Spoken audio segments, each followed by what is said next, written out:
History of Tom Jones, a Foundling. By Henry Fielding. Book-1, containing as much of the birth of the foundling as is necessary or proper to acquaint the reader within the beginning of this history. Chapter 1. The Introduction to the Work, or Bill of Fare to the Feast. An author ought to consider himself, not as a gentleman who gives a private or eleemosynary treat, but rather as one who keeps a public ordinary, at which all persons are welcome for their money. In the former case, it is well known that the entertainer provides what fare he pleases, and though this should be very indifferent, and utterly disagreeable to the taste of his company, they must not find any fault, nay, on the contrary, good breeding forces them outwardly to approve and to commend whatever is set before them. Now the contrary of this happens to the master of an ordinary. Men who pay for what they eat will insist on gratifying their palates, however nice and whimsical these may prove, and if everything is not agreeable to their taste, will challenge a right to censure, to abuse, and to end their dinner without control. To prevent, therefore, giving offense to their customers by any such disappointment, it hath been usual with the honest and well-meaning host to provide a bill of fare which all persons may peruse at their first entrance into the house, and having thence acquainted themselves with the entertainment which they may expect, may either stay and regale with what is provided for them, or may depart to some other ordinary better accommodated to their taste. As we do not disdain to borrow wit or wisdom from any man who is capable of lending us either, we have condescended to take a hint from these honest victuallers, and shall prefix not only a general bill of fare to our whole entertainment, but shall likewise give the reader particular bills to every course which is to be served up in this and the ensuing volumes. The provision, then, which we have here made is no other than human nature. Nor do I fear that my sensible reader, though most luxurious in his taste, will start, cavil, or be offended, because I have named but one article. The tortoise, as the alderman of Bristol, well learned in eating, knows by much experience, besides the delicious calipash and callipee, contains many different kinds of food, nor can the learned reader be ignorant, that in human nature, though here collected under one general name, is such prodigious variety, that a cook will have sooner gone through all the several species of animal and vegetable food in the world, than an author will be able to exhaust so extensive a subject. An objection may perhaps be apprehended from the more delicate, that this dish is too common and vulgar, for what else is the subject of all the romances, novels, plays, and poems, with which the stalls abound? Many exquisite viands might be rejected by the epicure, if it was a sufficient cause for his contemning of them as common and vulgar, that something was to be found in the most paltry alleys under the same name.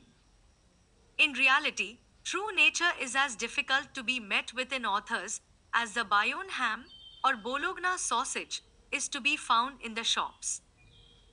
But the whole, to continue the same metaphor, consists in the cookery of the author, for, as Mr. Pope tells us, true wit is nature to advantage dressed, what oft was thought, but near so well expressed.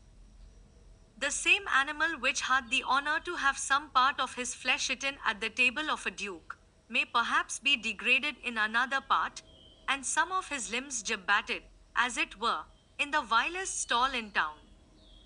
Where, then, lies the difference between the food of the nobleman and the porter, if both are at dinner on the same ox or calf, but in the seasoning, the dressing, the garnishing, and the setting forth?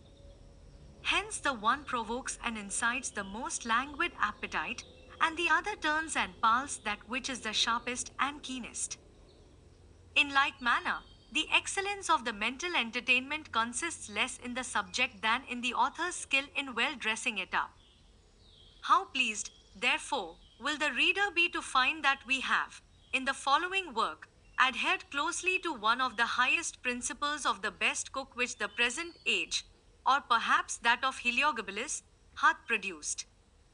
This great man, as is well known to all lovers of polite eating, begins at first by setting plain things before his hungry guests, rising afterwards by degrees as their stomachs may be supposed to decrease, to the very quintessence of sauce and spices.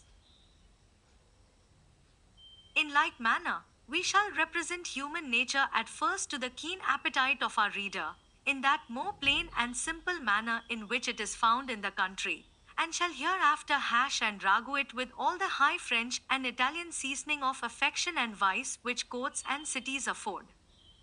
By these means, we doubt not but our reader may be rendered desirous to read on forever, as the great person just above mentioned is supposed to have made some persons eat. Having premised thus much, we will now detain those who like our bill of fare no longer from their diet, and shall proceed directly to serve up the first course of our history for their entertainment. Chapter 2. A short description of Squire Allworthy, and a fuller account of Miss Bridget Allworthy, his sister. In that part of the western division of this kingdom which is commonly called Somersetshire, there lately lived, and perhaps lives still, a gentleman whose name was Allworthy, and who might well be called the favourite of both nature and fortune, for both of these seem to have contended which should bless and enrich him most. In this contention, nature may seem to some to have come off victorious, as she bestowed on him many gifts, while fortune had only one gift in her power, but in pouring forth this, she was so very profuse, that others perhaps may think this single endowment to have been more than equivalent to all the various blessings which he enjoyed from nature. From the former of these, he derived an agreeable person, a sound constitution, a solid understanding, and a benevolent heart. By the latter, he was decreed to the inheritance of one of the largest estates in the county. This gentleman had in his youth married a very worthy and beautiful woman, of whom he had been extremely fond. By her he had 3 children, all of whom died in their infancy. He had likewise had the misfortune of burying this beloved wife herself, about 5 years before the time in which this history chooses to set out. This loss, however great, he bore like a man of sense and constancy, though it must be confessed he would often talk a little whimsically on this head, for he sometimes said he looked on himself as still married, and considered his wife as only gone a little before him, a journey which he should most certainly, sooner or later, take after her, and that he had not the least doubt of meeting her again in a place where he should never part with her more sentiments, for which his sense was arraigned by one part of his neighbors, his religion by a second, and his sincerity by a third. He now lived, for the most part, retired in the country, with one sister, for whom he had a very tender affection. This lady was now somewhat past the age of 30, an era at which, in the opinion of the malicious, the title of old maid may with no impropriety be assumed. She was of that species of women whom you commend rather for good qualities than beauty, and who are generally called, by their own sex, very good sort of women, as good a sort of woman, madam, as you would wish to know. Indeed, she was so far from regretting want of beauty, that she never mentioned that perfection, if it can be called one, without contempt, and would often thank God she was not as handsome as Miss Sachevan, whom perhaps beauty had led into errors which she might have otherwise avoided. Miss Bridget Allworthy, for that was the name of this lady, very rightly conceived the charms of person in a woman to be no better than snares for herself, as well as for others, and yet so discreet was she in her conduct, that her prudence was as much on the guard as if she had all the snares to apprehend which were ever laid for her whole sex. Indeed, I have observed, though it may seem unaccountable to the reader, that this guard of prudence, like the trained bands, is always readiest to go on duty where there is the least danger. It often basely and cowardly deserts those paragons for whom the men are all wishing, sighing, dying, and spreading every net in their power, and constantly attends at the heels of that higher order of women for whom the other sex have a more distant and awful respect, and whom, from despair, I suppose, of success, they never venture to attack. Reader, I think proper, before we proceed any farther together, to acquaint thee that I intend to digress through this whole history, as often as I see occasion, of which I am myself a better judge than any pitiful critic whatever, and here I must desire all those critics to mind their own business, and not to intermeddle with affairs or works which no ways concern them. For till they produce the authority by which they are constituted judges, I shall not plead to their jurisdiction. Chapter 3. An odd accident which befell Mr. Allworthy at his return home. The decent behavior of Mrs. Deborah Wilkins, with some proper animadversions on bastards. I have told my reader, in the preceding chapter, that Mr. Allworthy inherited a large fortune, that he had a good heart, and no family.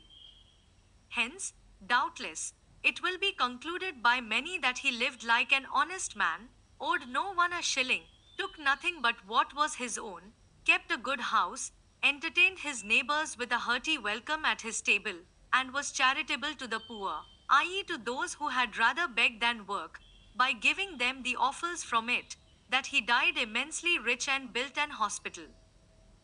And true it is that he did many of these things. But had he done nothing more, I should have left him to have recorded his own merit on some fair freeston over the door of that hospital. Matters of a much more extraordinary kind are to be the subject of this history, or I should grossly misspend my time in writing so voluminous a work, and you, my sagacious friend, might with equal profit and pleasure travel through some pages which certain droll authors have been facetiously pleased to call the history of England. Mr. Allworthy had been absent a full quarter of a year in London, on some very particular business, though I know not what it was, but judge of its importance by its having detained him so long from home, whence he had not been absent a month at a time during the space of many years. He came to his house very late in the evening, and after a short supper with his sister, retired much fatigued to his chamber.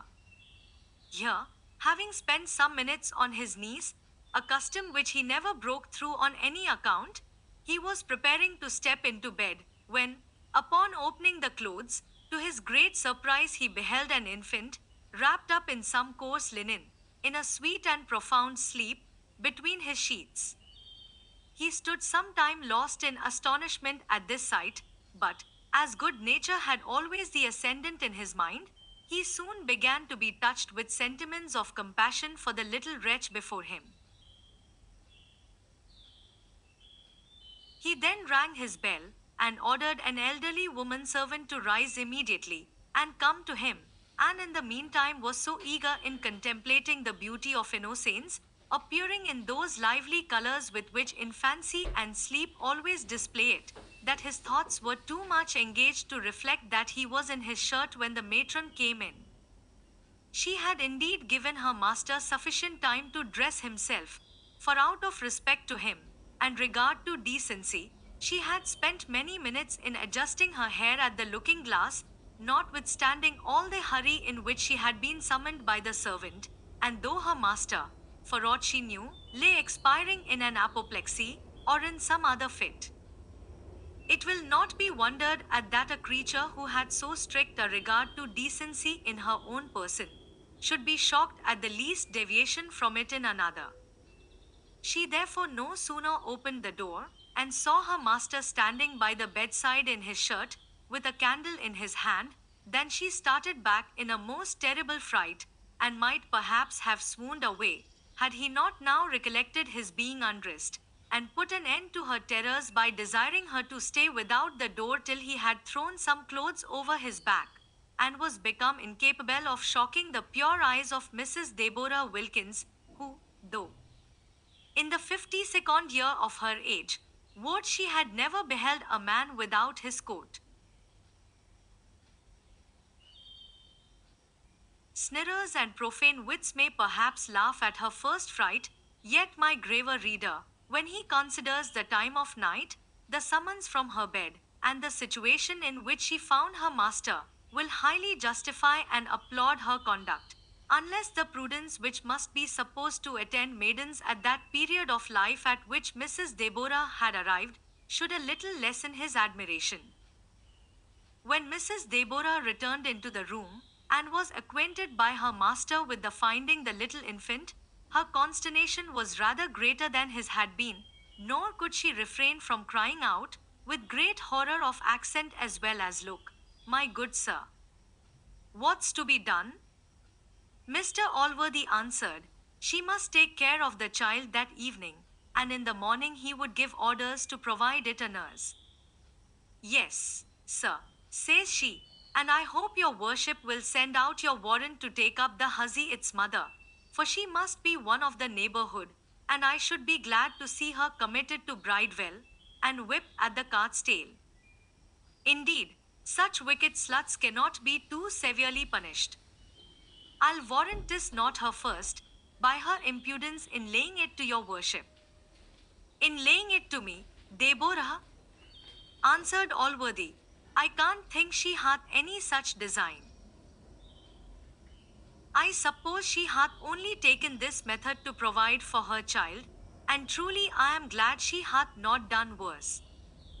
"I don't know what is worse," cries Deborah, "than for such wicked strumpets to lay their sins at honest men's doors, and though your worship knows your own innocence, yet the world is censorious, and it hath been many an honest man's hap to pass for the father of children he never begot, and if your worship should provide for the child, it may make the people the apter to believe. Besides, why should your worship provide for what the parish is obliged to maintain? For my own part, if it was an honest man's child, indeed, but for my own part, it goes against me to touch these misbegotten wretches, whom I don't look upon as my fellow creatures. Fog! How it stinks! It doth not smell like a Christian. If I might be so bold to give my advice, I would have it put in a basket, and sent out and laid at the churchwarden's door. It is a good night, only a little rainy and windy, and if it was well wrapped up, and put in a warm basket, it is 2 to 1, but it lives till it is found in the morning. But if it should not, we have discharged our duty in taking proper care of it, and it is, perhaps, better for such creatures to die in a state of innocence, than to grow up and imitate their mothers, for nothing better can be expected of them." There were some strokes in this speech which perhaps would have offended Mr. Allworthy, had he strictly attended to it, but he had now got one of his fingers into the infant's hand, which, by its gentle pressure, seeming to implore his assistance, had certainly outpleaded the eloquence of Mrs. Deborah, had it been 10 times greater than it was. He now gave Mrs. Deborah positive orders to take the child to her own bed, and to call up a maidservant to provide it pap, and other things, against it waked. He likewise ordered that proper clothes should be procured for it early in the morning, and that it should be brought to himself as soon as he was stirring. Such was the discernment of Mrs. Wilkins, and such the respect she bore her master, under whom she enjoyed a most excellent place, that her scruples gave way to his peremptory commands, and she took the child under her arms, without any apparent disgust at the illegality of its birth, and declaring it was a sweet little infant, walked off with it to her own chamber. Allworthy here betook himself to those pleasing slumbers which a heart that hungers after goodness is apt to enjoy when thoroughly satisfied. As these are possibly sweeter than what are occasioned by any other hearty meal, I should take more pains to display them to the reader, if I knew any heir to recommend him to for the procuring such an appetite. Chapter 4. The reader's neck brought into danger by a description, his escape, and the great condescension of Miss Bridget Allworthy. The Gothic style of building could produce nothing nobler than Mr. Allworthy's house. There was an air of grandeur in it that struck you with awe, and rivaled the beauties of the best Grecian architecture, and it was as commodious within as venerable without. It stood on the southeast side of a hill, but nearer the bottom than the top of it, so as to be sheltered from the northeast by a grove of old oaks which rose above it in a gradual ascent of near half a mile, and yet high enough to enjoy a most charming prospect of the valley beneath. In the midst of the grove was a fine lawn, sloping down towards the house, near the summit of which rose a plentiful spring, gushing out of a rock covered with firs, and forming a constant cascade of about 30 feet, not carried down a regular flight of steps, but tumbling in a natural fall over the broken and mossy stones till it came to the bottom of the rock, then running off in a pebbly channel, that with many lesser falls winded along, till it fell into a lake at the foot of the hill, about a quarter of a mile below the house on the south side, and which was seen from every room in the front. Out of this lake, which filled the center of a beautiful plain, embellished with groups of beeches and elms, and fed with sheep, issued a river that for several miles was seen to meander through an amazing variety of meadows and woods till it emptied itself into the sea, with a large arm of which, and an island beyond it, the prospect was closed. On the right of this valley opened another of less extent, adorned with several villages, and terminated by one of the towers of an old ruined abbey, grown over with ivy, and part of the front, which remained still entire. The left-hand scene presented the view of a very fine park, composed of very unequal ground, and agreeably varied with all the diversity that hills, lawns, wood, and water, laid out with admirable taste, but owing less to art than to nature, could give. Beyond this, the country gradually rose into a ridge of wild mountains, the tops of which were above the clouds. It was now the middle of May, and the morning was remarkably serene, when Mr. Allworthy walked forth on the terrace, where the dawn opened every minute that lovely prospect we have before described to his eye, and now having sent forth streams of light, which ascended the blue firmament before him, as harbingers preceding his pomp, in the full blaze of his majesty rose the sun, than which one object alone in this lower creation could be more glorious, and that Mr. Allworthy himself presented, a human being replete with benevolence, meditating in what manner he might render himself most acceptable to his Creator, by doing most good to his creatures. Reader, take care.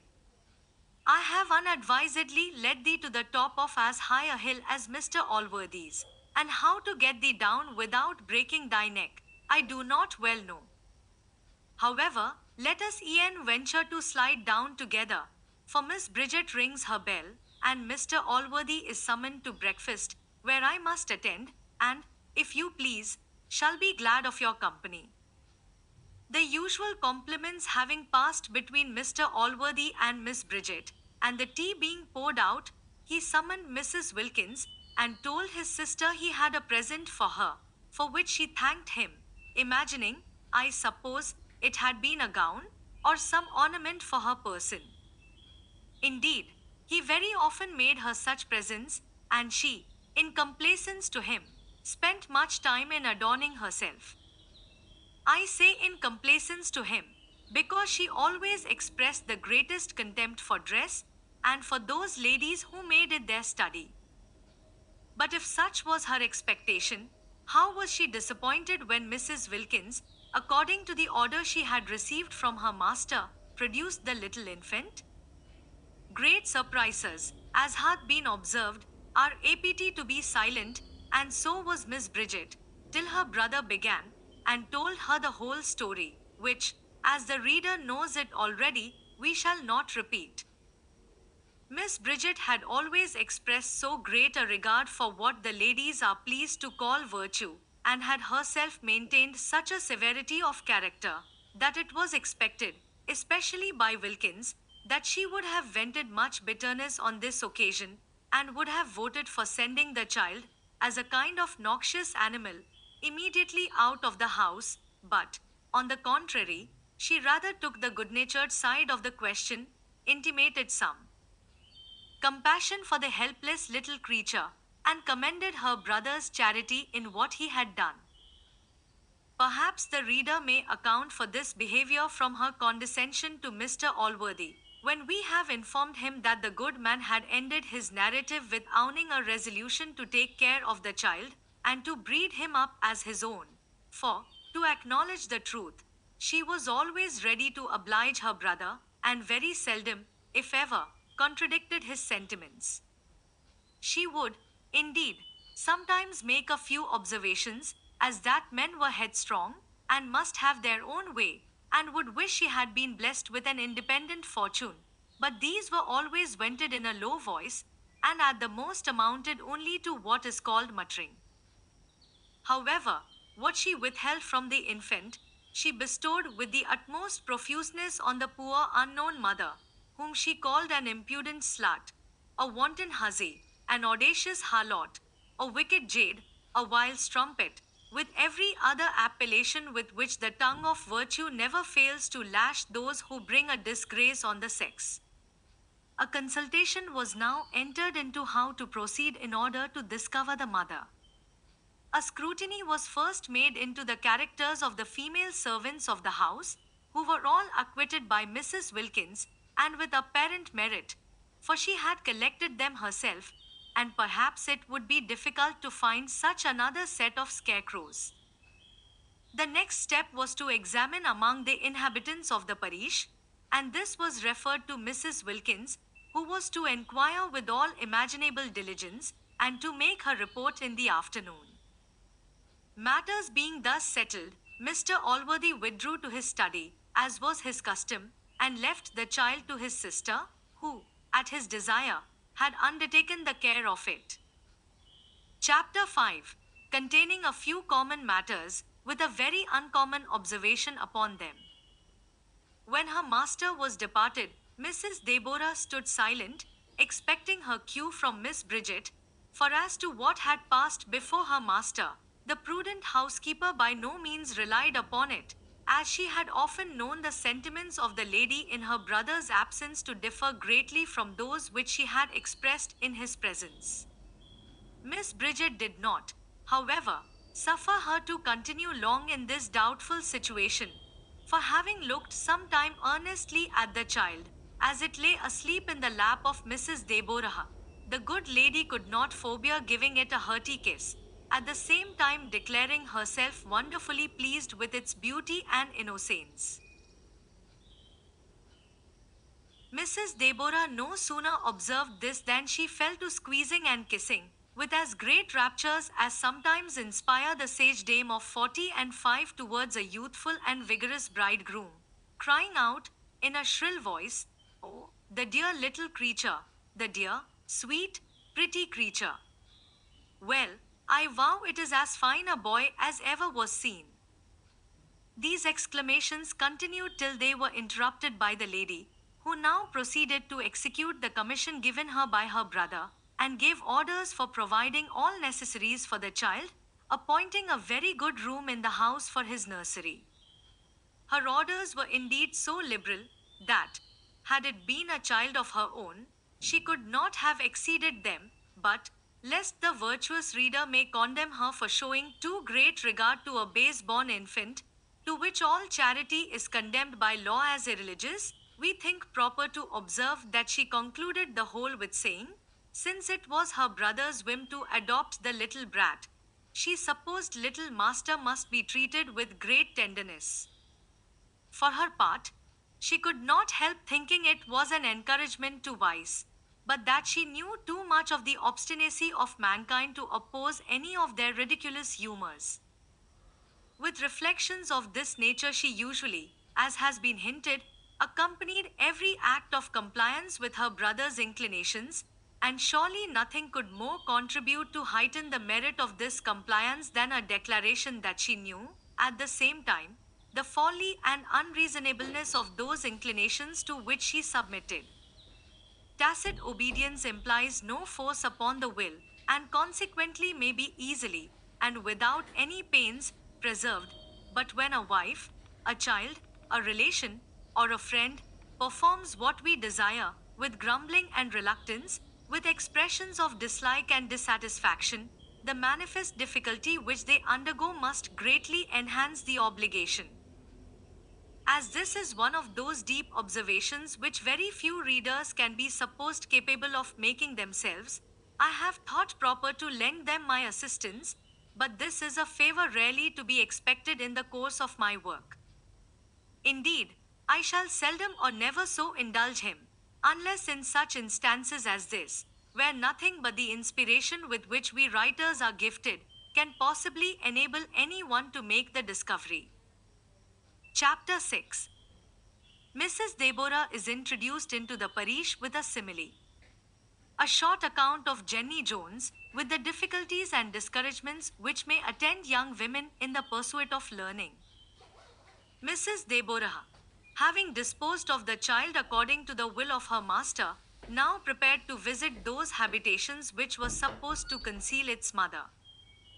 Not otherwise than when a kite, tremendous bird, is beheld by the feathered generation soaring aloft, and hovering over their heads, the amorous dove, and every innocent little bird, spread wide the alarm, and fly trembling to their hiding places.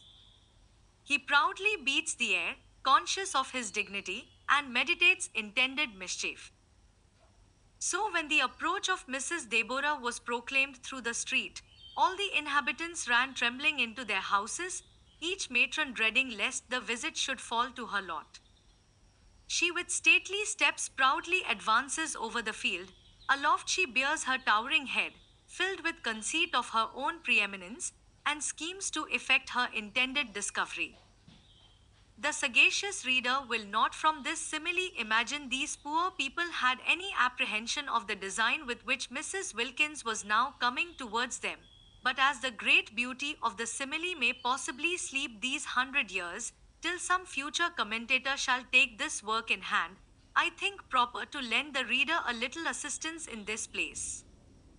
It is my intention, therefore, to signify that, as it is the nature of a kite to devour little birds, so is it the nature of such persons as Mrs. Wilkins to insult and tyrannize over little people. This being indeed the means which they use to recompense to themselves their extreme servility and condescension to their superiors, for nothing can be more reasonable than that slaves and flatterers should exact the same taxes on all below them, which they themselves pay to all above them. Whenever Mrs. Deborah had occasion to exert any extraordinary condescension to Mrs. Bridget, and by that means had a little soared her natural disposition, it was usual with her to walk forth among these people, in order to refine her temper, by venting, and, as it were, purging off all ill humours, on which account she was by no means a welcome visitant. To say the truth, she was universally dreaded and hated by them all. On her arrival in this place, she went immediately to the habitation of an elderly matron, to whom, as this matron had the good fortune to resemble herself in the comeliness of her person, as well as in her age, she had generally been more favorable than to any of the rest. To this woman she imparted what had happened, and the design upon which she was come thither that morning. These two began presently to scrutinize the characters of the several young girls who lived in any of those houses, and at last fixed their strongest suspicion on one Jenny Jones, who, they both agreed, was the likeliest person to have committed this fact.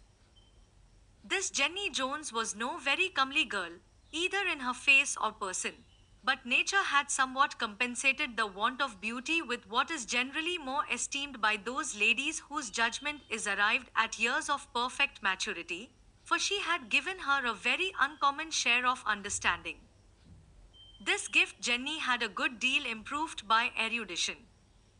She had lived several years a servant with a schoolmaster, who, discovering a great quickness of parts in the girl, and an extraordinary desire of learning, for every leisure hour she was always found reading in the books of the scholars, had the good nature, or folly, just as the reader pleases to call it, to instruct her so far, that she obtained a competent skill in the Latin language, and was, perhaps, as good a scholar as most of the young men of quality of the age.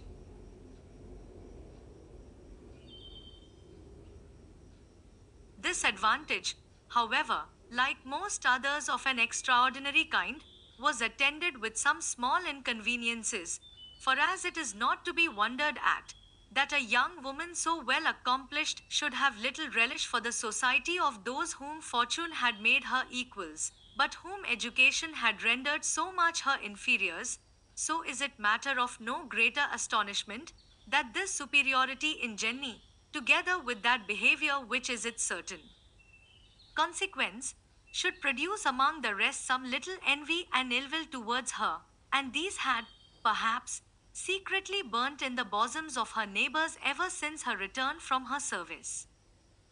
Their envy did not, however, display itself openly, till poor Jenny, to the surprise of everybody, and to the vexation of all the young women in these parts, had publicly shone forth on a Sunday in a new silk gown, with a laced cap, and other proper appendages to these. The flame, which had before lain in embryo, now burst forth. Jenny had, by her learning, increased her own pride, which none of her neighbors were kind enough to feed with the honor she seemed to demand, and now, instead of respect and adoration, she gained nothing but hatred and abuse by her finery. The whole parish declared she could not come honestly by such things, and parents, instead of wishing their daughters the same, felicitated themselves that their children had them not. Hence, perhaps, it was that the good woman first mentioned the name of this poor girl to Mrs. Wilkins, but there was another circumstance that confirmed the latter in her suspicion, for Jenny had lately been often at Mr. Allworthy's house. She had officiated as nurse to Miss Bridget, in a violent fit of illness, and had sat up many nights with that lady, besides which, she had been seen there the very day before Mr. Allworthy's return, by Mrs. Wilkins herself, though that sagacious person had not at first conceived any suspicion of her on that account, for, as she herself said, she had always esteemed Jenny as a very sober girl, though indeed she knew very little of her, and had rather suspected some of those wanton trollops, who gave themselves airs, because, forsooth, they thought themselves handsome. Jenny was now summoned to appear in person before Mrs. Deborah, which she immediately did. When Mrs. Deborah, putting on the gravity of a judge, with somewhat more than his austerity, began an oration with the words, "You audacious trumpet," in which she proceeded rather to pass sentence on the prisoner than to accuse her. Though Mrs. Deborah was fully satisfied of the guilt of Jenny, from the reasons above shewn, it is possible Mr. Allworthy might have required some stronger evidence to have convicted her, but she saved her accusers any such trouble by freely confessing the whole fact with which she was charged. This confession, though delivered rather in terms of contrition, as it appeared, did not at all mollify Mrs. Deborah, who now pronounced a second judgment against her, in more opprobrious language than before, nor had it any better success with the bystanders, who were now grown very numerous. Many of them cried out, they thought what Madam's silk gown would end in. Others spoke sarcastically of her learning. Not a single female was present but found some means of expressing her abhorrence of poor Jenny, who bore all very patiently, except the malice of one woman, who reflected upon her person, and tossing up her nose, said, the man must have a good stomach who would give silk gowns for such sort of trumpery. Jenny replied to this with a bitterness which might have surprised a judicious person, who had observed the tranquillity with which she bore all the affronts to her chastity, but her patience was perhaps tired out, for this is a virtue which is very apt to be fatigued by exercise.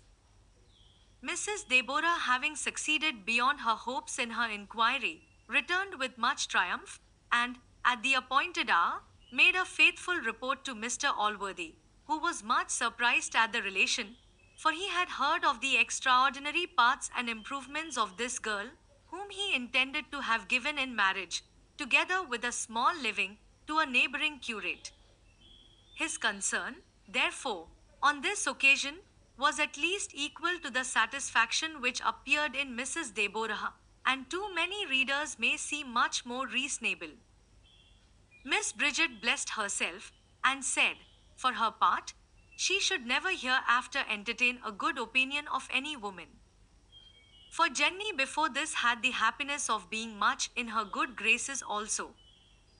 The prudent housekeeper was again dispatched to bring the unhappy culprit before Mr. Allworthy, in order, not as it was hoped by some, and expected by all, to be sent to the house of correction, but to receive wholesome admonition and reproof, which those who relish that kind of instructive writing may peruse in the next chapter. Chapter 7. Containing such grave matter, that the reader cannot laugh once through the whole chapter, unless peradventure he should laugh at the author. When Jenny appeared, Mr. Allworthy took her into his study, and spoke to her as follows: You know, child, it is in my power as a magistrate to punish you very rigorously for what you have done, and you will, perhaps, be the more apt to fear I should execute that power, because you have in a manner laid your sins at my door. But, perhaps, this is one reason which hath determined me to act in a milder manner with you. For, as no private resentment should ever influence a magistrate, I will be so far from considering your having deposited the infant in my house as an aggravation of your offense, that I will suppose, in your favor, this to have proceeded from a natural affection to your child, since you might have some hopes to see it thus better provided for than was in the power of yourself, or its wicked father, to provide for it. I should indeed have been highly offended with you had you exposed the little wretch in the manner of some inhuman mothers, who seem no less to have abandoned their humanity, than to have parted with their chastity. It is the other part of your offense, therefore, upon which I intend to admonish you. I mean the violation of your chastity, a crime, however lightly it may be treated by debauched persons, very heinous in itself, and very dreadful in its consequences. The heinous nature of this offense must be sufficiently apparent to every Christian, inasmuch as it is committed in defiance of the laws of our religion, and of the express commands of him who founded that religion. And here its consequences may well be argued to be dreadful, for what can be more so, than to incur the divine displeasure, by the breach of the divine commands, and that in an instance against which the highest vengeance is specifically denounced? But these things, though too little, I am afraid, regarded, are so plain, that mankind, however they may want to be reminded, can never need information on this head. A hint, therefore, to awaken your sense of this matter, shall suffice, for I would inspire you with repentance, and not drive you to desperation. There are other consequences, not indeed so dreadful or replete with horror as this, and yet such, as, if attentively considered, must, one would think, deter all of your sex at least from the commission of this crime. For by it you are rendered infamous, and driven, like lepers of old, out of society, at least, from the society of all but wicked and reprobate persons, for no others will associate with you. If you have fortunes, you are hereby rendered incapable of enjoying them. If you have none, you are disabled from acquiring any, nay, almost of procuring your sustenance, for no persons of character will receive you into their houses. Thus you are often driven by necessity itself into a state of shame and misery, which unavoidably ends in the destruction of both body and soul. Can any pleasure compensate these evils? Can any temptation have sophistry and delusion strong enough to persuade you to so simple a bargain? Or can any carnal appetite so overpower your reason, or so totally lay it asleep, as to prevent your flying with affright and terror from a crime which carries such punishment always with it? How base and mean must that woman be, How void of that dignity of mind and decent pride, without which we are not worthy the name of human creatures, who can bear to level herself with the lowest animal, and to sacrifice all that is great and noble in her, all her heavenly part, to an appetite which she hath in common with the vilest branch of the creation. For no woman, sure, will plead the passion of love for an excuse. This would be to own herself the mere tool and bubble of the man. Love, however barbarously we may corrupt and pervert its meaning, as it is a laudable, is a rational passion, and can never be violent but when reciprocal. For though the scripture bids us love our enemies, it means not with that fervent love which we naturally bear towards our friends, much less that we should sacrifice to them our lives, and what ought to be dearer to us, our innocence. Now, in what light, but that of an enemy, can a reasonable woman regard the man who solicits her to entail on herself all the misery I have described to you, and who would purchase to himself a short, trivial, contemptible pleasure, so greatly at her expense? For, by the laws of custom, the whole shame, with all its dreadful consequences, falls entirely upon her. Can love, which always seeks the good of its object, attempt to betray a woman into a bargain where she is so greatly to be the loser? If such corrupter, therefore, should have the impudence to pretend a real affection for her, ought not the woman to regard him not only as an enemy, but as the worst of all enemies, a false, designing, treacherous, pretended friend, who intends not only to debauch her body, but her understanding at the same time? Here Jenny, expressing great concern, Allworthy paused a moment, and then proceeded, I have talked thus to you, child, not to insult you for what is past and irrevocable, but to caution and strengthen you for the future.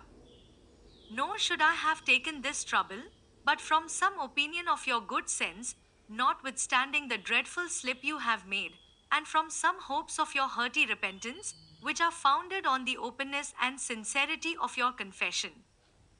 If these do not deceive me, I will take care to convey you from this scene of your shame, where you shall, by being unknown, avoid the punishment which, as I have said, is allotted to your crime in this world, and I hope, by repentance, you will avoid the much heavier sentence denounced against it in the other. Be a good girl the rest of your days, and want shall be no motive to your going astray, and, believe me, there is more pleasure, even in this world, in an innocent and virtuous life, than in one debauched and vicious. As to your child, let no thoughts concerning it molest you.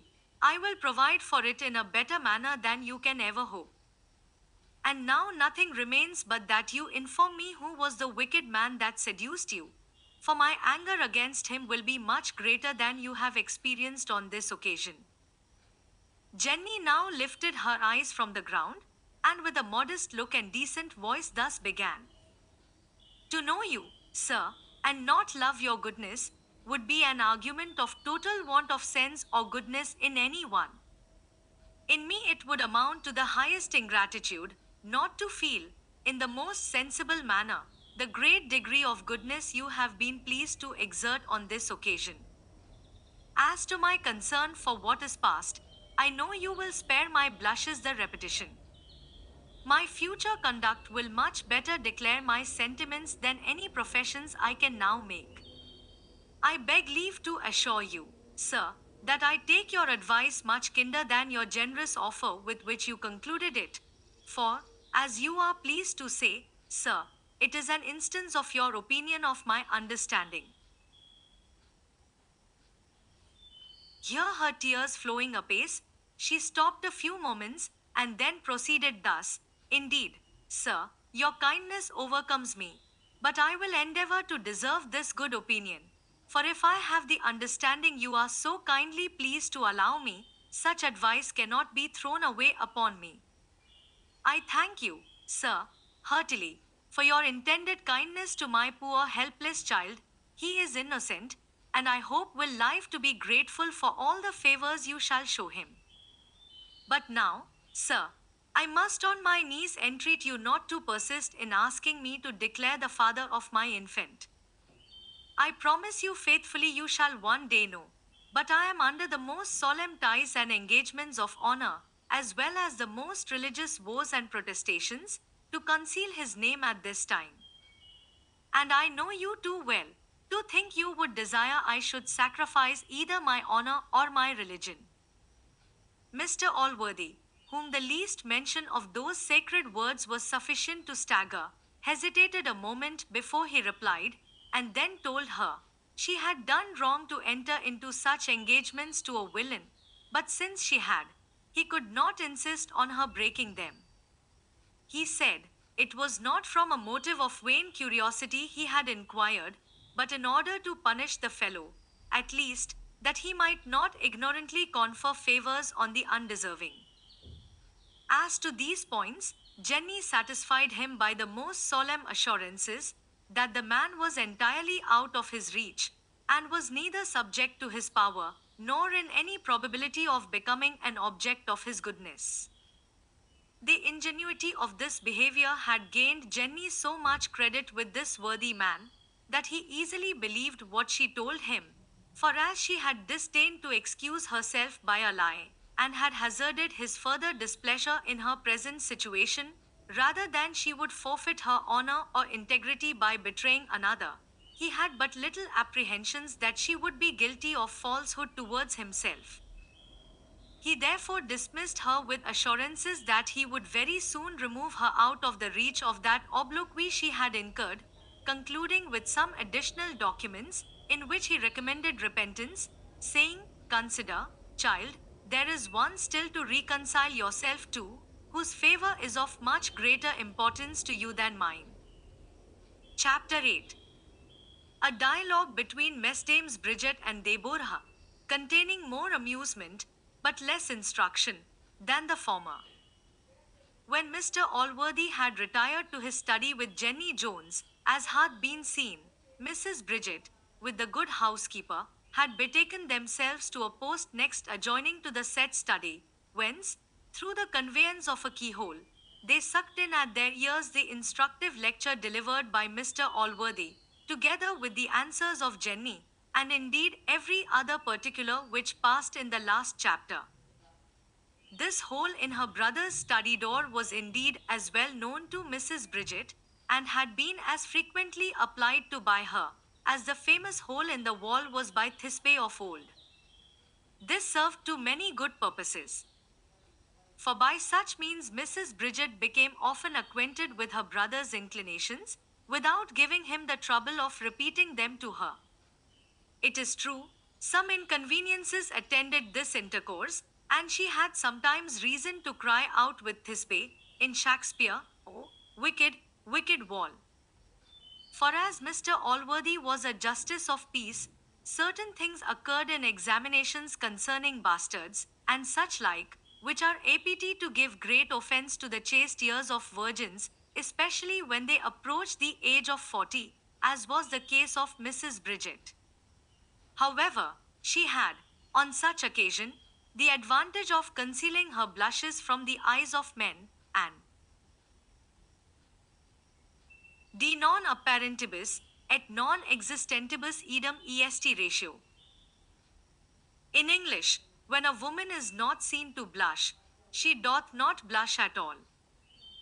Both the good women kept strict silence during the whole scene between Mr. Allworthy and the girl, but as soon as it was ended, and that gentleman was out of hearing, Mrs. Deborah could not help exclaiming against the clemency of her master, and especially against his suffering her to conceal the father of the child, which she swore she would have out of her before the sun set.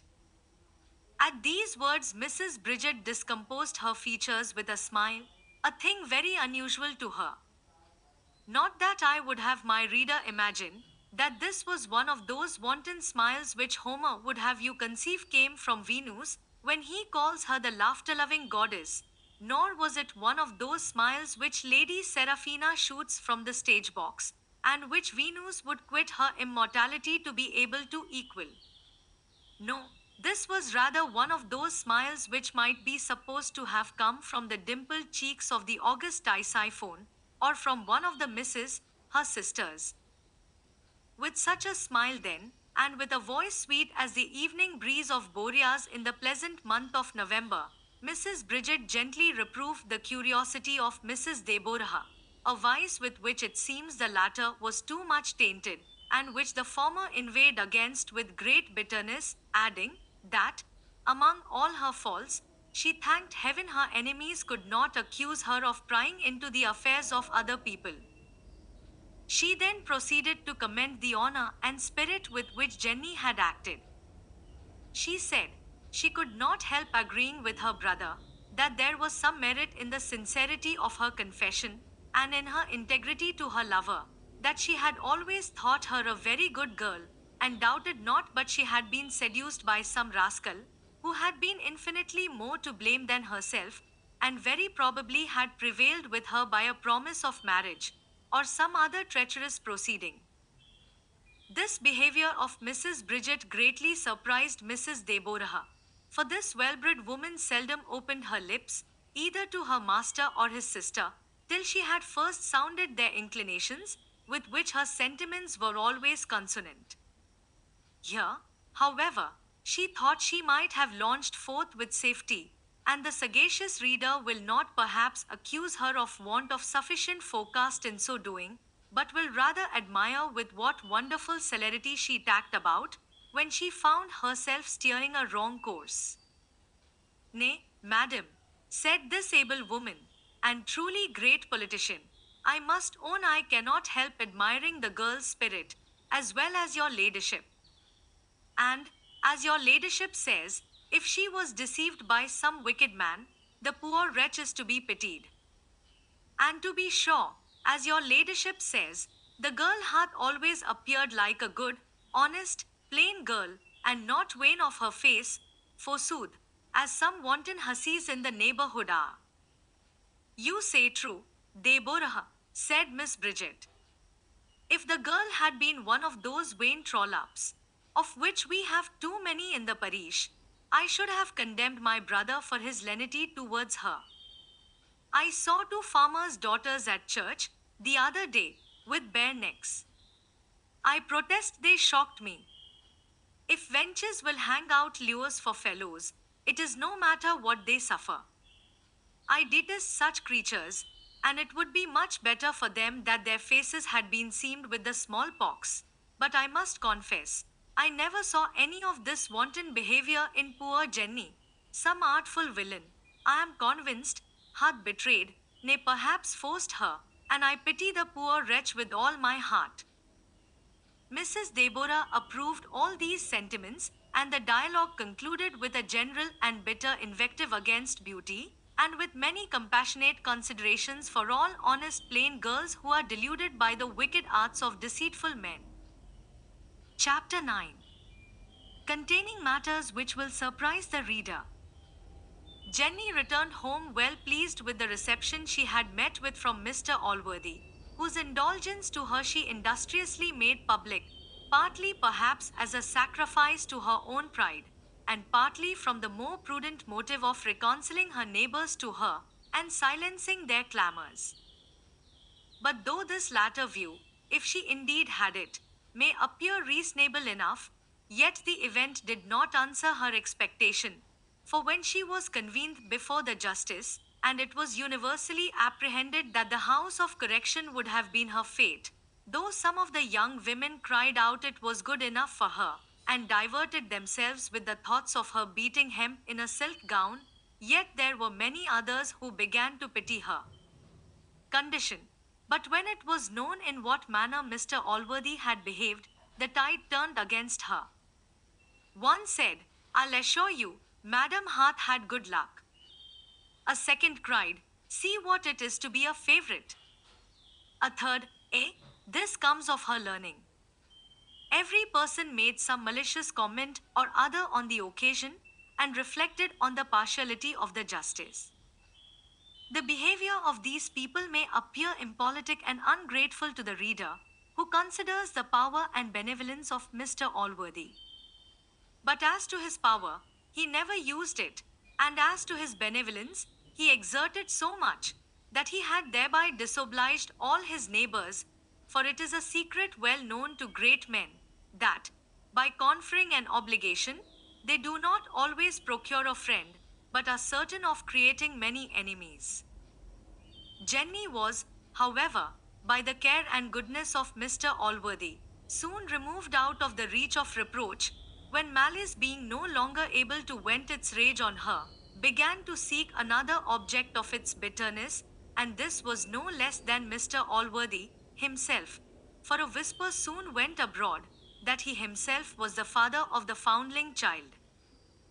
This supposition so well reconciled his conduct to the general opinion that it met with universal assent, and the outcry against his lenity soon began to take another turn, and was changed into an invective against his cruelty to the poor girl.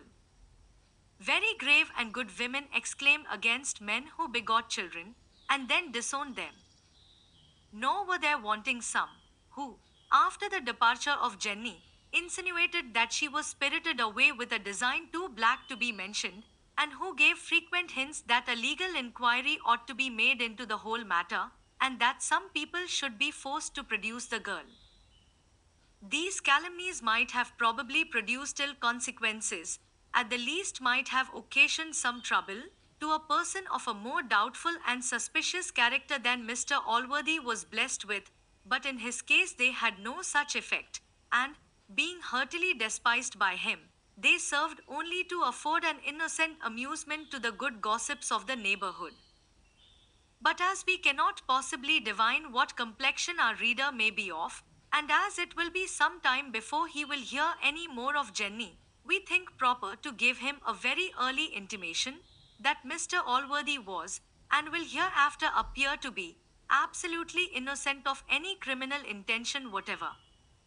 He had indeed committed no other than an error in politics, by tempering justice with mercy, and by refusing to gratify the good natured disposition of the mob, with an object for their compassion to work on in the person of poor Jenny, whom, in order to pity, they desired to have seen sacrificed to ruin and infamy by a shameful correction in Bridewell.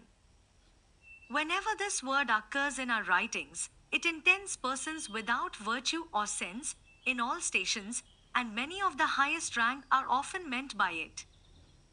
So far from complying with this their inclination, by which all hopes of reformation would have been abolished, and even the gate shut against her if her own inclinations should ever hereafter lead her to choose the road of virtue, Mr. Allworthy rather chose to encourage the girl to return thither by the only possible means.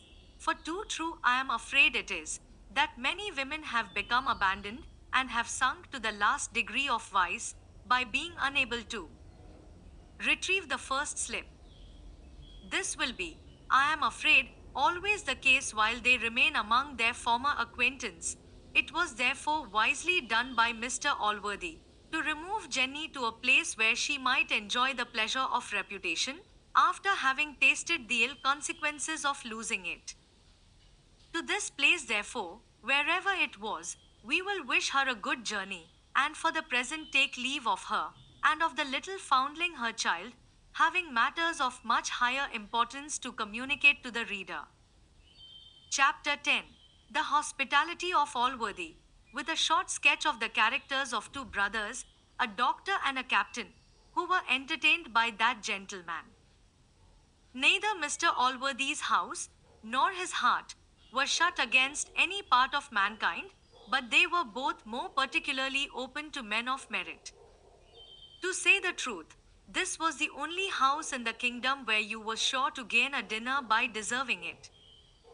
Above all others, men of genius and learning shared the principal place in his favor, and in these he had much discernment, for though he had missed the advantage of a learned education, yet, being blessed with vast natural abilities, he had so well profited by a vigorous though late application to letters, and by much conversation with men of eminence in this way, that he was himself a very competent judge in most kinds of literature.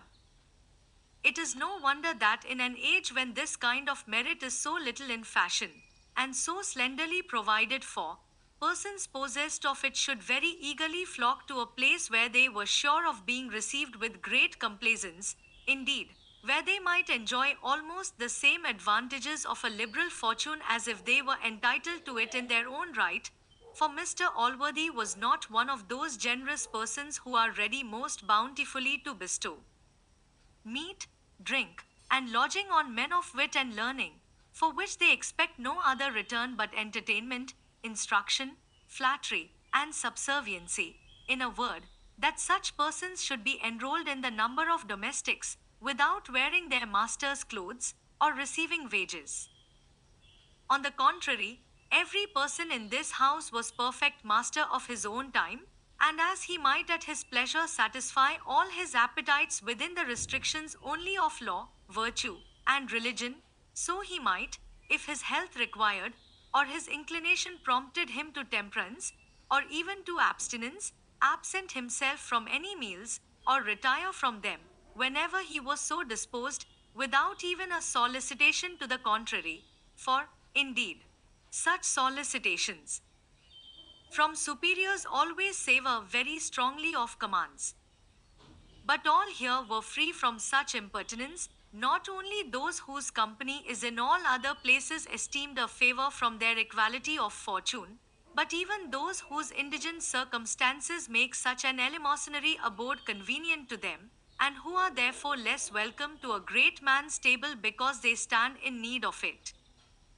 Among others of this kind was Dr. Blifil, a gentleman who had the misfortune of losing the advantage of great talents by the obstinacy of a father, who would breed him to a profession he disliked. In obedience to this obstinacy, the doctor had in his youth been obliged to study physic, or rather to say he studied it, for in reality books of this kind were almost the only ones with which he was unacquainted, and unfortunately for him, the doctor was master of almost every other science but that by which he was to get his bread, the consequence of which was that the doctor at the age of 40 had no bread to eat. Such a person as this was certain to find a welcome at Mr. Allworthy's table, to whom misfortunes were ever a recommendation, when they were derived from the folly or villainy of others, and not of the unfortunate person himself. Besides this negative merit, the doctor had one positive recommendation. This was a great appearance of religion. Whether his religion was real, or consisted only in appearance, I shall not presume to say, as I am not possessed of any touchstone which can distinguish the true from the false. If this part of his character pleased Mr. Allworthy, it delighted Miss Bridget. She engaged him in many religious controversies, on which occasion she constantly expressed great satisfaction in the doctor's knowledge, and not much less in the compliments which he frequently bestowed on her own. To say the truth, she had read much English divinity, and had puzzled more than one of the neighbouring curates. Indeed, her conversation was so pure, her look so sage, and her whole deportment so grave and solemn, that she seemed to deserve the name of saint equally with her namesake, or with any other female in the Roman calendar. As sympathies of all kinds are apt to beget love, so experience teaches us that none have a more direct tendency this way than those of a religious kind between persons of different sexes. The doctor found himself so agreeable to Miss Bridget, that he now began to lament an unfortunate accident which had happened to him about 10 years before, namely, his marriage with another woman, who was not only still alive, but, what was worse, known to be so by Mr. Allworthy. This was a fatal bar to that happiness which he otherwise saw sufficient probability of obtaining with this young lady, for as to criminal indulgences, he certainly never thought of them. This was owing either to his religion, as is most probable, or to the purity of his passion, which was fixed on those things which matrimony only, and not criminal correspondence, could put him in possession of, or could give him any title to. He had not long ruminated on these matters, before it occurred to his memory that he had a brother who was under no such unhappy incapacity.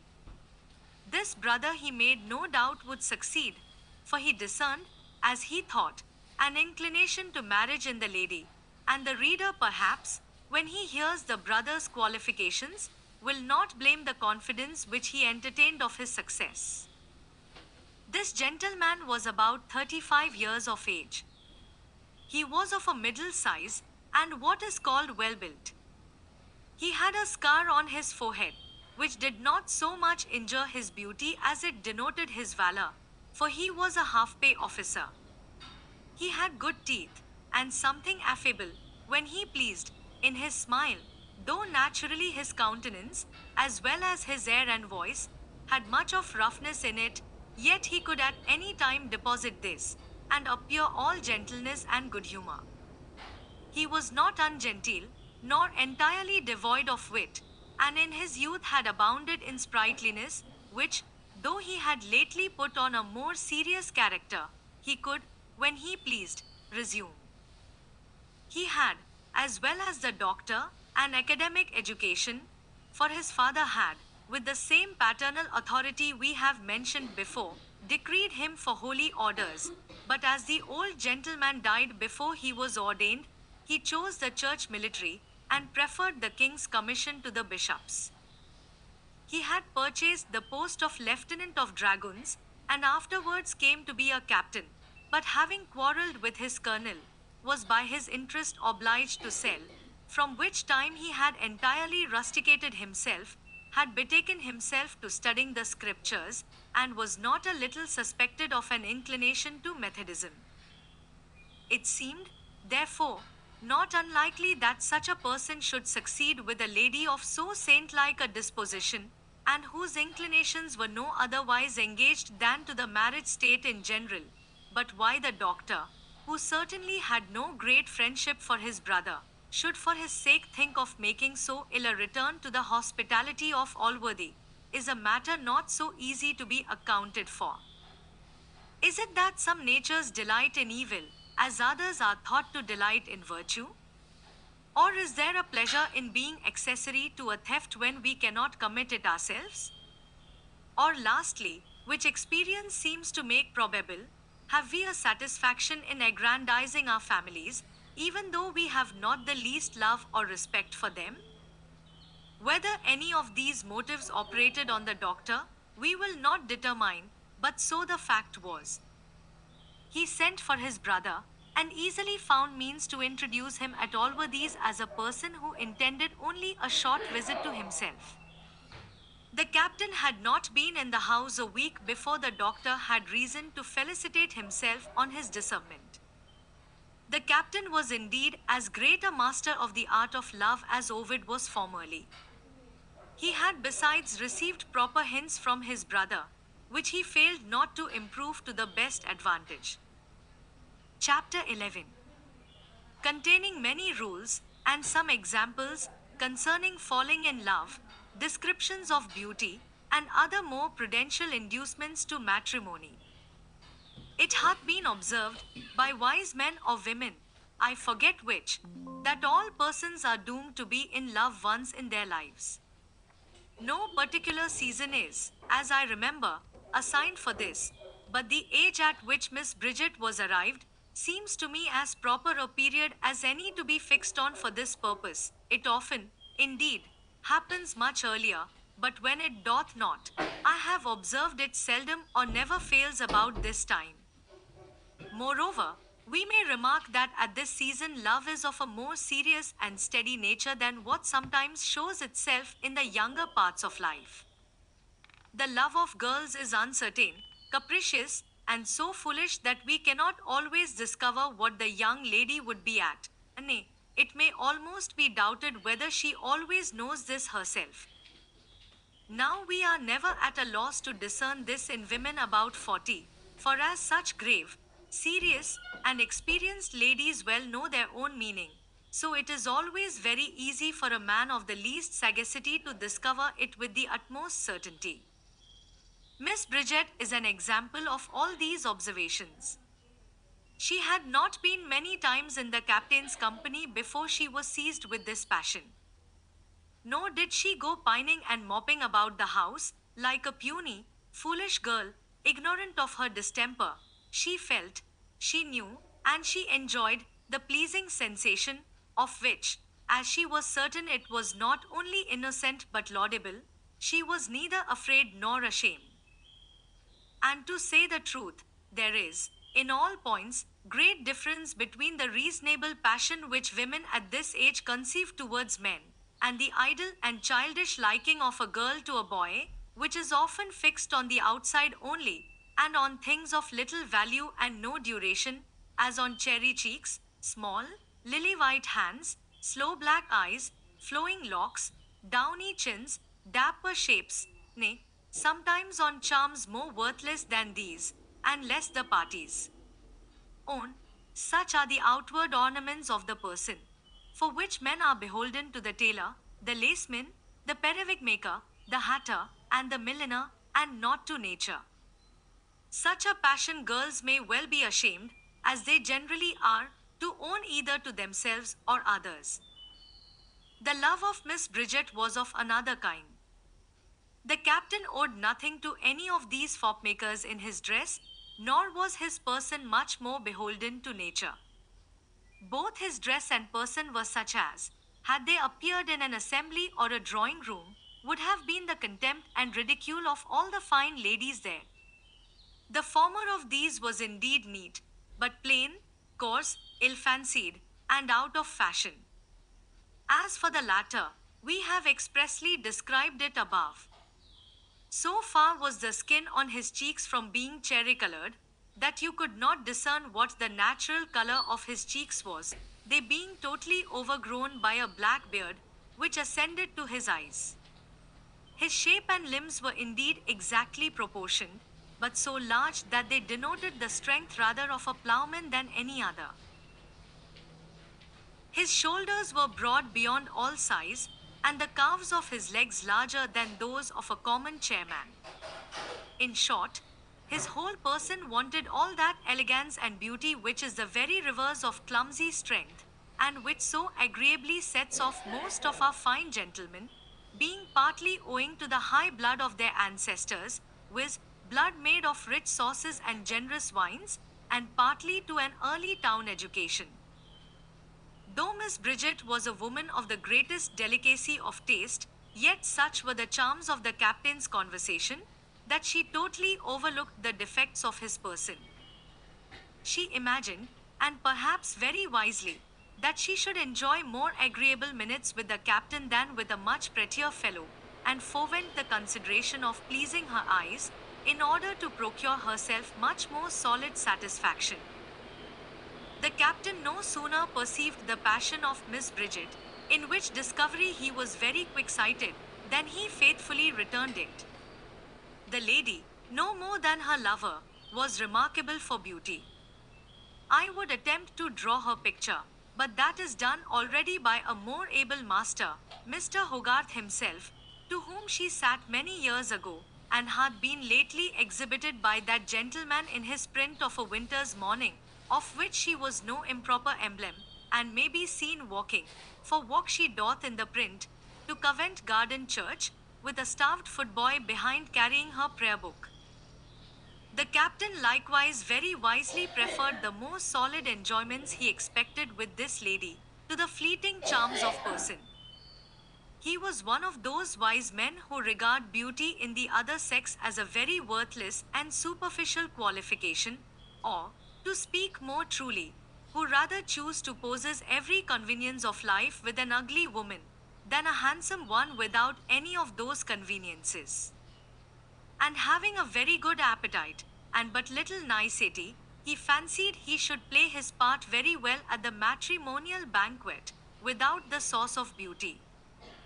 To deal plainly with the reader, the captain, ever since his arrival, at least from the moment his brother had proposed the match to him, long before he had discovered any flattering symptoms in Miss Bridget, had been greatly enamored, that is to say, of Mr. Allworthy's house and gardens, and of his lands, tenements, and hereditaments, of all which the captain was so passionately fond, that he would most probably have contracted marriage with them, had he been obliged to have taken the witch of Ender into the bargain.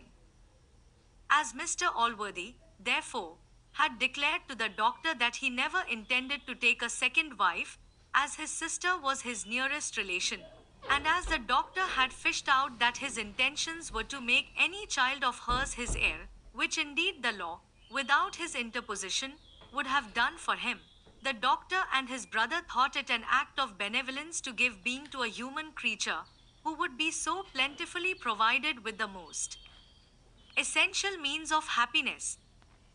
The whole thoughts, therefore, of both the brothers were how to engage the affections of this amiable lady. But Fortune, who is a tender parent, and often doth more for her favourite offspring than either they deserve or wish, had been so industrious for the captain, that whilst he was laying schemes to execute his purpose, the lady conceived the same desires with himself, and was on her side contriving how to give the captain proper encouragement, without appearing too forward, for she was a strict observer of all rules of decorum. In this, however, she easily succeeded, for as the captain was always on the lookout, no glance, gesture, or word escaped him. The satisfaction which the captain received from the kind behavior of Miss Bridget was not a little abated by his apprehensions of Mr. Allworthy, for, notwithstanding his disinterested professions, the captain imagined he would, when he came to act, follow the example of the rest of the world, and refuse his consent to a match so disadvantageous, in point of interest, to his sister. From what oracle he received this opinion, I shall leave the reader to determine, but however he came by it, it strangely perplexed him how to regulate his conduct so as at once to convey his affection to the lady, and to conceal it from her brother. He at length resolved to take all private opportunities of making his addresses, but in the presence of Mr. Allworthy to be as reserved and as much upon his guard as was possible, and this conduct was highly approved by the brother. He soon found means to make his addresses, in express terms, to his mistress, from whom he received an answer in the proper form, viz., the answer which was first made some thousands of years ago, and which hath been handed down by tradition from mother to daughter ever since. If I was to translate this into Latin, I should render it by these two words, nolo episcopri, a phrase likewise of immemorial use on another occasion. The captain, however he came by his knowledge, perfectly well understood the lady, and very soon after repeated his application with more warmth and earnestness than before, and was again, according to due form, rejected. But as he had increased in the eagerness of his desires, so the lady, with the same propriety, decreased in the violence of her refusal. Not to tire the reader, by leading him through every scene of this courtship, which, though in the opinion of a certain great author, it is the pleasantest scene of life to the actor, is, perhaps, as dull and tiresome as any whatever to the audience, the captain made his advances in form, the citadel was defended in form, and at length, in proper form, surrendered at discretion. During this whole time, which filled the space of near a month, the captain preserved great distance of behavior to his lady in the presence of the brother, and the more he succeeded with her in private, the more reserved was he in public. And as for the lady, she had no sooner secured her lover than she behaved to him before company with the highest degree of indifference, so that Mr. Allworthy must have had the insight of the devil, or perhaps some of his worse qualities, to have entertained the least suspicion of what was going forward. Chapter 12. Containing what the reader may, perhaps, expect to find in it. In all bargains, whether to fight or to marry, or concerning any other such business, little previous ceremony is required to bring the matter to an issue when both parties are really in earnest. This was the case at present, and in less than a month the captain and his lady were man and wife. The great concern now was to break the matter to Mr. Allworthy, and this was undertaken by the doctor. One day, then, as Allworthy was walking in his garden, the doctor came to him, and, with great gravity of aspect, and all the concern which he could possibly affect in his countenance, said, I am come, sir, to impart an affair to you of the utmost consequence, but how shall I mention to you what it almost distracts me to think of? He then launched forth into the most bitter invectives both against men and women, accusing the former of having no attachment but to their interest, and the latter of being so addicted to vicious inclinations that they could never be safely trusted with one of the other sex. Could I, said he, sir, have suspected that a lady of such prudence, such judgment, such learning, should indulge so indiscreet a passion? Or could I have imagined that my brother, why do I call him so? He is no longer a brother of mine. Indeed, but he is, said Allworthy, and a brother of mine too. Bless me, sir, said the doctor, do you know the shocking affair?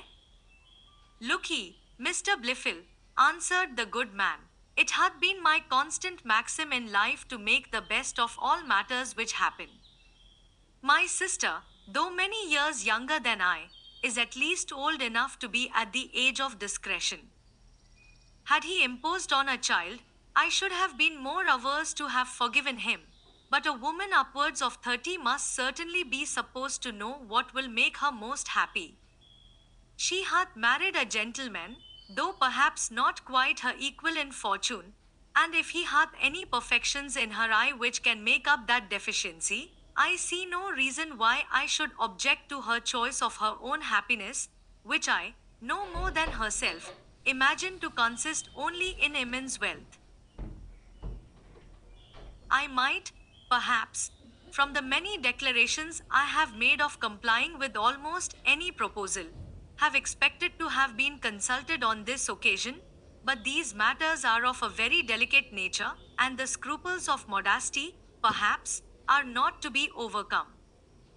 As to your brother, I have really no anger against him at all. He hath no obligations to me, nor do I think he was under any necessity of asking my consent, since the woman is, as I have said, sui juris, and of a proper age to be entirely answerable only to herself for her conduct. The doctor accused Mr. Allworthy of too great lenity, repeated his accusations against his brother, and declared that he should never more be brought either to see or to own him for his relation. He then launched forth into a panegyric on Allworthy's goodness, into the highest encomiums on his friendship, and concluded by saying, he should never forgive his brother for having put the place which he bore in that friendship to a hazard. Allworthy thus answered, had I conceived any displeasure against your brother, I should never have carried that resentment to the innocent, but I assure you I have no such displeasure. Your brother appears to me to be a man of sense and honor. I do not disapprove the taste of my sister, nor will I doubt but that she is equally the object of his inclinations. I have always thought love the only foundation of happiness in a married state, as it can only produce that high and tender friendship which should always be the cement of this union, and, in my opinion, all those marriages which are contracted from other motives are greatly criminal, they are a profanation of a most holy ceremony, and generally end in disquiet and misery, for surely we may call it a profanation to convert this most sacred institution into a wicked sacrifice to lust or avarice, and what better can be said of those matches to which men are induced merely by the consideration of a beautiful person, or a great fortune?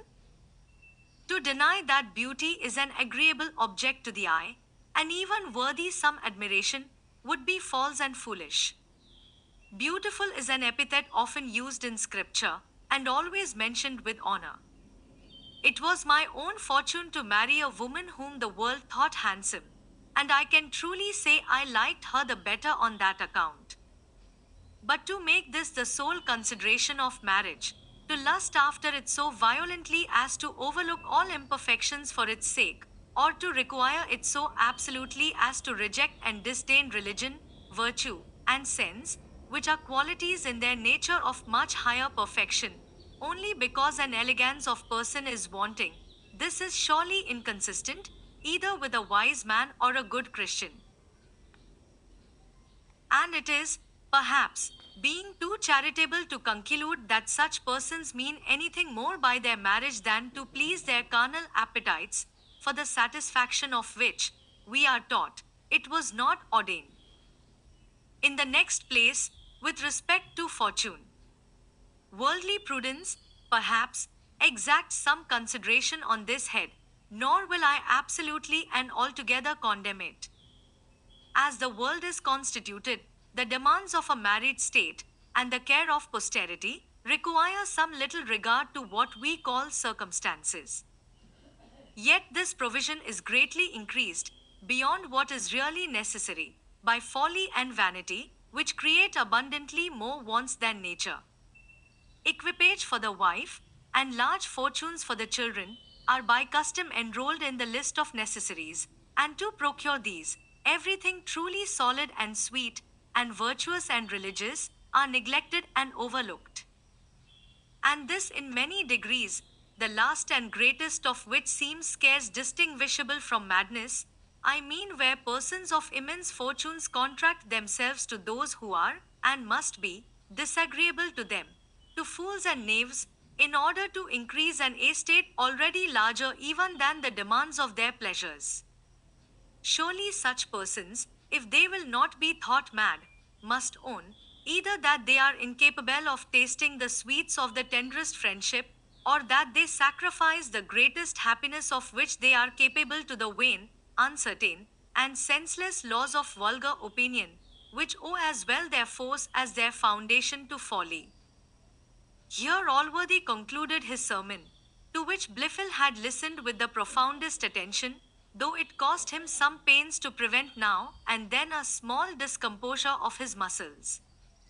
He now praised every period of what he had heard with the warmth of a young divine, who hath the honour to dine with a bishop the same day in which his lordship hath mounted the pulpit.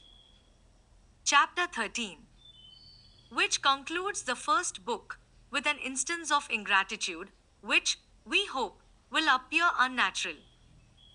The reader, from what hath been said, may imagine that the reconciliation, if indeed it could be so called, was only matter of form. We shall therefore pass it over, and hasten to what must surely be thought matter of substance. The doctor had acquainted his brother with what had passed between Mr. Allworthy and him, and added with a smile, I promise you I paid you off, nay, I absolutely desired the good gentleman not to forgive you, for you know after he had made a declaration in your favour, I might with safety venture on such a request with a person of his temper, and I was willing, as well for your sake as for my own, to prevent the least possibility of a suspicion. Captain Blifil took not the least notice of this, at that time, but he afterwards made a very notable use of it. One of the maxims which the devil, in a late visit upon earth, left to his disciples, is, when once you are got up, to kick the stool from under you. In plain English, when you have made your fortune by the good offices of a friend, you are advised to discard him as soon as you can. Whether the captain acted by this maxim, I will not positively determine. So far we may confidently say that his actions may be fairly derived from this diabolical principle, and indeed it is difficult to assign any other motive to them. For no sooner was he possessed of Miss Bridget, and reconciled to Allworthy, than he began to show a coldness to his brother which increased daily, till at length it grew into rudeness, and became very visible to every one.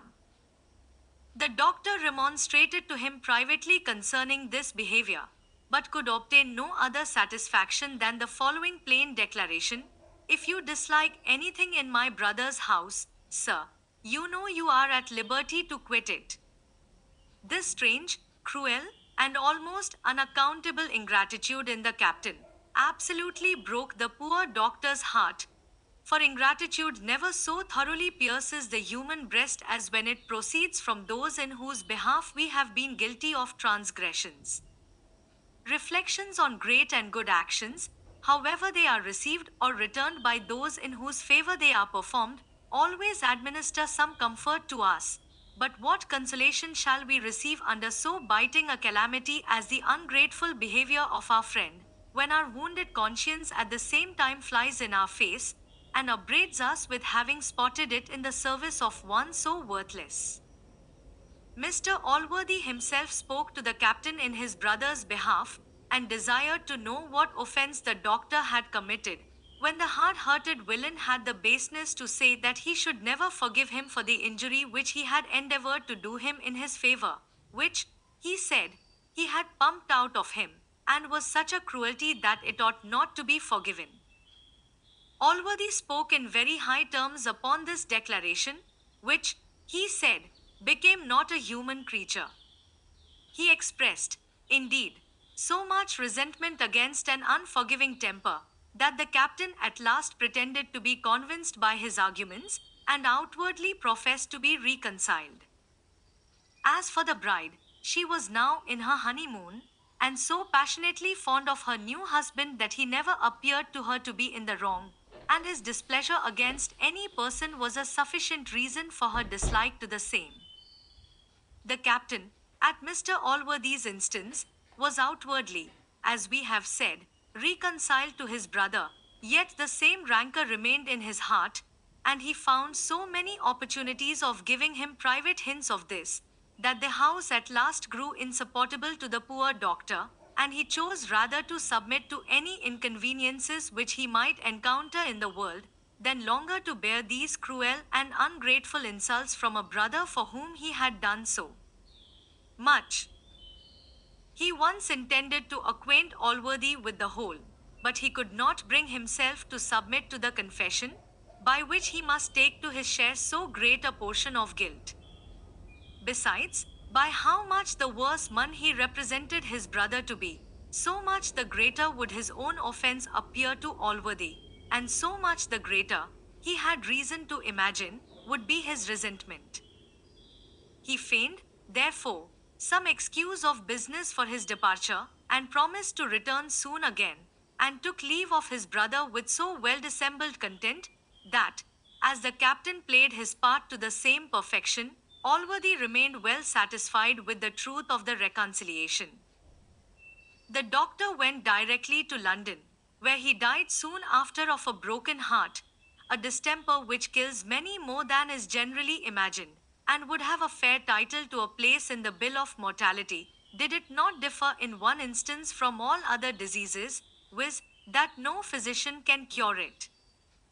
Now, upon the most diligent enquiry into the former lives of these two brothers, I find, besides the cursed and hellish maxim of policy above mentioned, another reason for the captain's conduct. The captain, besides what we have before said of him, was a man of great pride and fierceness, and had always treated his brother, who was of a different complexion, and greatly deficient in both these qualities, with the utmost air of superiority. The doctor, however, had much the larger share of learning, and was by many reputed to have the better understanding. This the captain knew, and could not bear, for though envy is at best a very malignant passion, yet is its bitterness greatly heightened by mixing with contempt towards the same object, and very much afraid I am, that whenever an obligation is joined to these two, indignation and not gratitude will be the product of all three.